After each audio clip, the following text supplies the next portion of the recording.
Eskom has found a technical solution to extend tomorrow's deadline to update prepaid electricity meters, but it still requires customers to buy tokens before the expiry date. The tokens can be bought from any legal vendor. The final update can then be completed at a later date at an Eskom office. About 2 million prepaid customers are impacted. There's a rush now to Sipha, Kema, where, of course, the recoding process for electricity meter boxes is continuing there. The Nelson Mandela Bay municipality tackling the costly issue of tampering and illegal connections, which drains the fiscus an estimated 800 million rands in revenue annually. Now, those that have been breaching electricity and not buying from the municipality have been referred to the electricity and energy offices in the North End. Sipha Kema joins us now. She is in Walmer at the Walmer Airport Valley. Sipha, good to have you. Are people clear on what it is that they need to do ahead of the deadline tomorrow?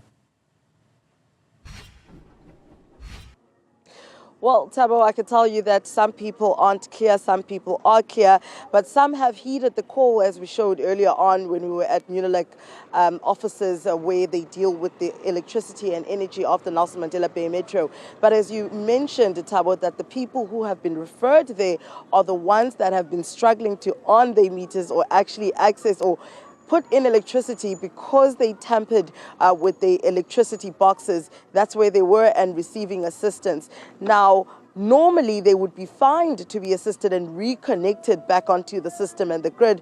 But now the reconnection fee has been waived, and that's 4,000 Rand. And if this is the second time you're doing it, it would be 8,000 Rand.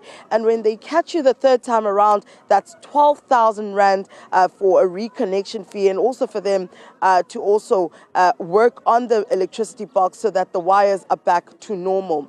Now, we showed you in Motherwell where there were issues as well, Thabo, of people who actually heeded the call of recoding their electricity meters, and upon entering those tokens and also following the directions, they claimed that their meter boxes just went blank and the electricity went off and it stopped working. When they switch it on, it says searching. Now, the reason for that happening was because of those that tamper with the electricity poles, but not the boxes, but the transformer themselves. They tamper with the transformers. That way, then what happened was those 8 people in Motherwell then lost the signal and couldn't connect to the grid. Now, when we're talking about bridging electricity, it's the tampering of boxes, but then also the biggest issue is the illegal connections, as we're seeing behind me. While some may be illegally connecting the electricity boxes, some are actually tapping straight into the substation as well as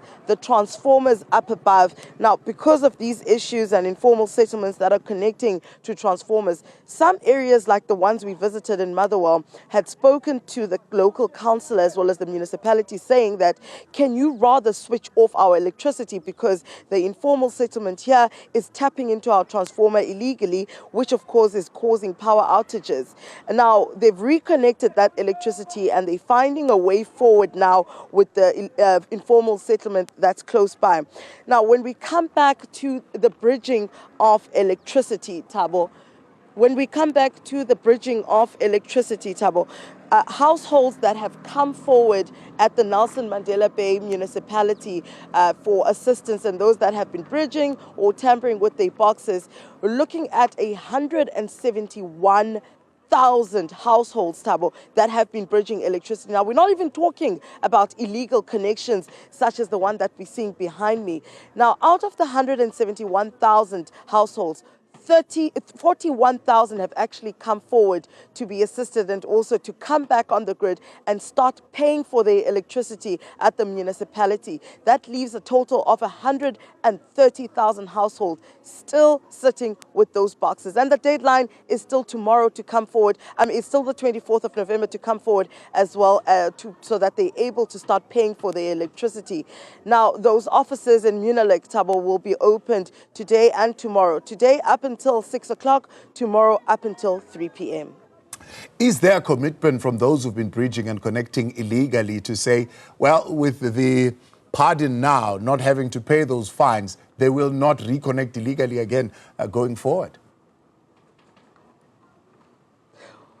Well, Tabo, we had one of those residents, Nelson Mandela, talking to us saying that even though there was a challenge on the reason behind why they tampered with the electricity box, but she says now that they're able to have the 4,000 Rand waived, they will not do this again. They've learned their lesson from this. From here on, they will be purchasing electricity. I mean, Tabo, when we were also there, we saw an elderly woman who was challenging the officials. They saying that she's not paying the 4,000 Rand. But when she was told that she wouldn't have to pay the 4,000 Rand, she was relieved, but also putting in a little bit of a white lie. They're saying that she's only been bridging since September, unaware that the municipality can actually access and know when exactly people or how long they haven't been buying electricity from the municipality.